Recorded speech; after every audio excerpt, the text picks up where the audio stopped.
BFM Business, BFM Crypto, le club.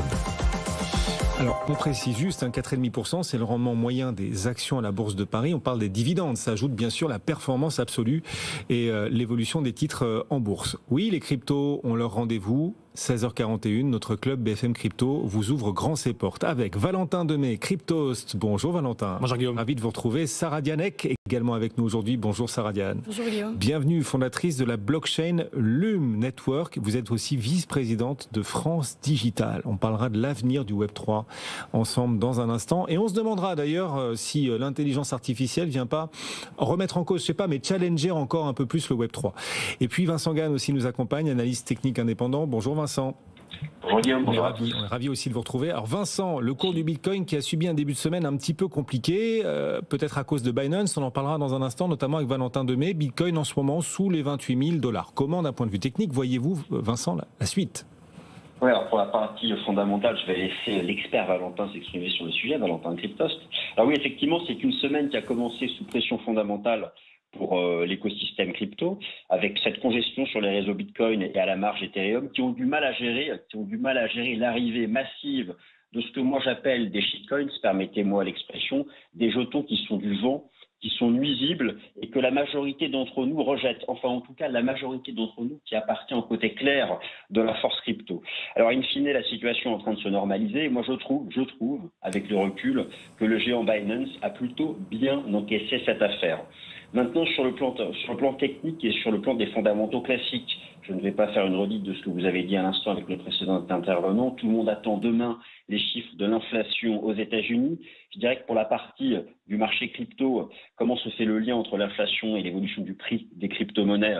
C'est essentiellement la dynamique du dollar américain. Alors justement, sur le plan technique, le dollar américain face à un panier de devises est sur un niveau de prix que j'estime être le bord du gouffre technique. S'il avait la bonne idée, le dollar américain, de briser ce support, ça serait un facteur de soutien pour le marché crypto. Et pour terminer, puis je rends la parole, pour la partie technique, les seuils n'ont absolument pas changé, que ce soit sur le cours du Bitcoin ou sur Ethereum. Alors pour le cours du Bitcoin, le seuil graphique à préserver pour préserver la reprise technique annuelle, c'est toujours le même, le niveau des 25 000 $. Et pour Ethereum dollar, c'est le niveau des 1 700 $. Tant que ces seuils techniques sont préservés, moi j'estime qu'on est dans une phase de reprise qui a encore du potentiel. Vincent Gann nous accompagne, analyste technique indépendant régulièrement à nos côtés. Merci Vincent de nous avoir accompagnés. On est sur le Bitcoin en ce moment à 27 550 $. On va parler justement de l'avenir de cet écosystème avec, c'est Vincent Gann qui vous a présenté ainsi il y a un instant Valentin Demey pour Cryptost. Il nous disait Valentin de Cryptost. Voilà, un vrai nom à particules désormais. Valentin de Cryptost donc nous accompagne. Et on va parler, c'est vrai, de l'avenir de Bitcoin. Alors, il se trouve que Binance a, on va dire, inquiété un tout petit peu hier. Vous nous expliquerez tout cela. Vous aimez bien taquiner Binance. Non, mais voilà, ça a été un des prétextes probablement à cette baisse hier du Bitcoin. Et parallèlement, on a quand même aussi des bonnes nouvelles. Vous avez repéré que les inscriptions ordinals doublent en une semaine et approchent désormais les 5 millions sur Bitcoin. Alors, je veux être très clair avec vous et très honnête.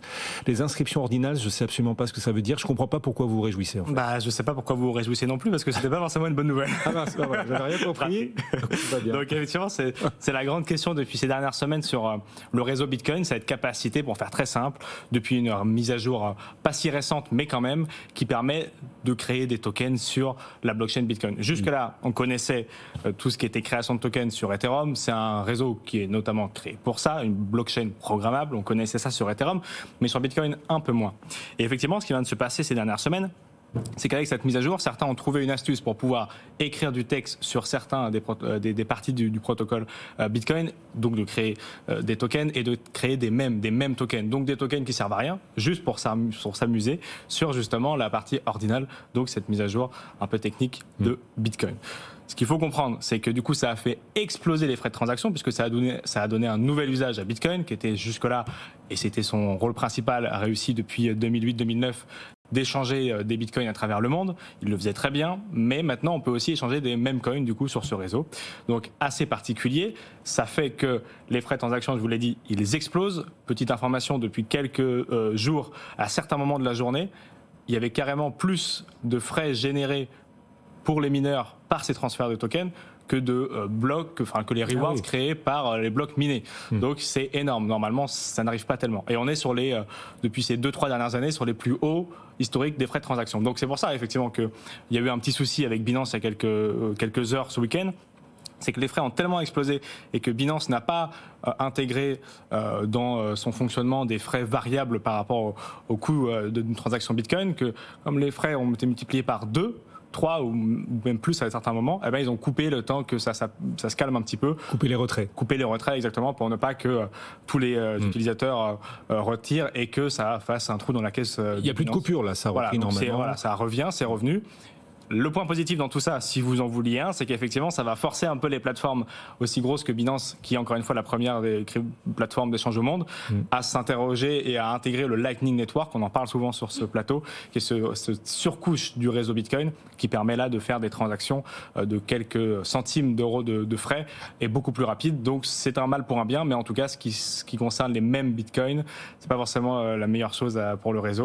Il y a même des développeurs historiques de Bitcoin qui demandent à faire marche arrière sur cette mise à jour, à voir comment, si ça se calme par lui-même ce mouvement ou pas. La blockchain Bitcoin usine à même. Bon, bah voilà. Non, mais c'est ça, Sarah Diane.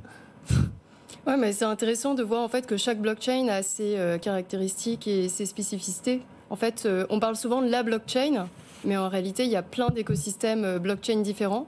Donc là, on voit en fait maintenant que Bitcoin n'est pas qu'une monnaie, mais que c'est aussi une blockchain à part entière qui peut évoluer et qui en fait évolue grâce à sa communauté de développeurs. Et moi, c'est ce que je trouve vraiment fascinant dans le Web3, c'est que la sous-couche technologique, il y a des communautés de développeurs qui sont derrière et qui en fait créent l'adoption et le développement de cas d'usage. Vous avez créé votre propre blockchain, c'est ça? Oui, exactement. La blockchain Lume Network, alors avec la spécificité qu'on fait partie d'un écosystème multi-chain. C'est-à-dire, c'est un écosystème qui s'appelle Cosmos.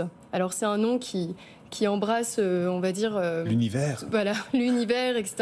Bon, alors, on est quand même assez loin de l'OVNI de Roswell et de la zone 51, parce qu'il y a des gens très sérieux dans Cosmos. Moi, j'étais au début d'Ethereum, donc première conférence d'Ethereum, et j'ai retrouvé, en allant dans les conférences Cosmos, cet état d'esprit très tech, avec une vision, j'aime pas tellement le terme pur, mais presque oblative, en fait, de la tech et de la décentralisation. Pourquoi, en fait, moi, je trouve que Cosmos, c'est un écosystème qui est plus décentralisé que le reste, parce que, au lieu d'avoir une chaîne sur laquelle des cas d'usage sont construits, on a un protocole qui s'appelle le protocole IBC, pour Inter-Blockchain Communication, et à partir du moment où on fait sa blockchain, comme le Lume, toutes les blockchains de l'écosystème Cosmos peuvent communiquer entre elles. Il y a aussi Polkadot, qui est un écosystème multi-chain, mais c'est extrêmement intéressant d'un point de vue en fait, des synergies qu'on peut faire entre projets. Des interconnexions entre différentes blockchains. Voilà, c'est-à-dire que je fais ma blockchain, vous faites votre blockchain, et elles peuvent se parler. Oui. Alors, c'est extrêmement intéressant aussi pour le stockage de données, pour la traçabilité, pour les coûts de transaction qui sont du coup extrêmement faibles, puisque quand un cas d'usage disparaît, la blockchain disparaît avec, et surtout pour la gouvernance, puisqu'en fait on a la capacité d'avoir des bases de données qui ont des validateurs et avec une gouvernance bien spécifique qui représente l'ADN du projet. Donc en termes de sustainabilité, enfin de développement dans le temps et de business model et de vision décentralisée, voilà, allez faire un tour dans le Cosmos. Oui, mais enfin, votre vision, c'est donc que l'avenir des blockchains et l'avenir du Web3, ce sera des blockchains de plus en plus interconnectables les unes aux autres, ce qui renforcerait la collaboration et peut-être donc avec la croissance, ça permettrait plus d'effets de levier. Ouais, exactement. Moi, c'est un prérequis. On a besoin d'adoption dans le domaine de la blockchain, on a besoin d'adoption et de répandre les cas d'usage et d'avoir quelque chose qui est customer-centric. On parle du X en permanence. C'est en développant l'interopérabilité qu'on y arrivera. Et on est aujourd'hui dans une phase assez marrante d'ailleurs, parce que il y a des cycles d'adoption de la blockchain qui sont liés au cycle économique, comme dans tout le digital. Et cette année, moi, beaucoup de personnes me demandent à chaque fois est-ce que l'adoption en fait de la blockchain continue à se faire avec tout ce qu'il y a eu FTX. On a vu beaucoup de désengagement des marques, des industries, etc. Et on le voit dans l'intelligence artificielle, il y a eu un tel bond, c'est-à-dire qu'il y a les cycles d'adoption qui sont ces espèces de sigmoïdes, c'est théorisé par Everett Rogers, et en fait, entre eux, c'est pour ça que Cosmos c'est intéressant aussi, entre les innovateurs et les early adopters, pour passer ensuite à la masse, il y a ce qu'on appelle un gouffre, et c'est l'élément le plus difficile à franchir. Et On parle de tech, mais en fait, il y a ça dans le monde. Si on veut prendre des exemples même terre à terre, vous savez quel est l'aliment le plus mangé dans le monde? C'est la pizza. Non, la matière première. Il y a le riz, le blé, mais il y a aussi la pomme de terre. La pomme de terre, ça fait 10 000 ans que ça existe. C'est la première fois qu'on vous parle de pommes de terre sur BFM Crypto. Ça fait 10 000 ans que ça existe. C'est qu'au XVIIe siècle que la pomme de terre a commencé à être devenu l'aliment le plus mangé dans le monde parce qu'on considérait que c'était un aliment qui était dangereux. Victor Hugo écrivait sur ça, etc. Donc c'est fou à quel point les cycles d'adoption... on va s'éloigner de la page de Fontenay et de Roosevelt un petit peu. Super intéressant. Mais ça nous ramène sur Terre, en l'occurrence. Ça nous ramène sur Terre, exactement. Et vraiment, en ayant et bravo pour cette émission, parce que l'adoption, c'est ce dont on a besoin dans la crypto. Bon, on parle de pommes de terre, hein. Le roi de la patate chaude, c'est quand même Valentin Demey. Donc, voilà. Tout à fait. Bon. Valentin, on poursuit. La patate chaude du jour, justement. Je sais même plus quoi faire. Je sais même plus quoi dire. Au fur et à mesure des émissions, je me demande si on est bien sur BFM Crypto. Vous teniez absolument aujourd'hui à reparler d'FTX. C'est une obsession, FTX. On en est où? Non, plus sérieusement, on en est où du procès de Sam Bankman-Fried? Eh bien, effectivement, c'est le long feuilleton qu'on tient depuis plusieurs mois. Et on a de nouveau des précisions, puisque le procès de Sam Bankman-Fried, donc le PDG historique, qui n'est plus d'ailleurs, puisqu'il a été remplacé évidemment par son liquidateur de FTX. FTX a fait faillite, on s'en rappelle tous, en novembre dernier, va donc devoir répondre de ces chefs d'accusation qui sont nombreux. Je ne vais pas tous les citer, mais il y en a un paquet, et il n'en reconnaît que 2. Il semble ne reconnaître que blanchiment d'argent et fraude aux valeurs mobilières. Exit donc tout le reste, donc corruption, opération d'un opérateur de paiement non autorisé, contribution politique non légale, pardon. Et donc ça, il me dit que ça ne le reconnaît pas parce que pas assez de preuves contre lui. Ce qui est intéressant à noter, c'est qu'à quelques semaines, puisqu'on pense que tout ce qui va jouer autour de ce point au tribunal sera fin octobre. Les avocats rappellent qu'il a été extradé des Bahamas sous une liste bien précise de chefs d'accusation qui a été étoffée, et donc il faut qu'il reconnaisse ces nouveaux chefs d'accusation, sinon ça pourrait entraver la procédure. Quoi qu'il se passe aujourd'hui, on sent évidemment, alors qu'il est en liberté conditionnelle ou semi-liberté, que ce procès va être assez particulier. Il mélange des milliards d'euros qui ont été perdus ces derniers mois. Il mélange de plus en plus, on s'en rend compte, des passions politiques avec peut-être des financements de certains partis aux États-Unis. On sait que ça a des tentacules assez énormes jusque dans les organes législatifs du pouvoir américain. Donc ça va être extrêmement tendu de travailler sur ce dossier-là.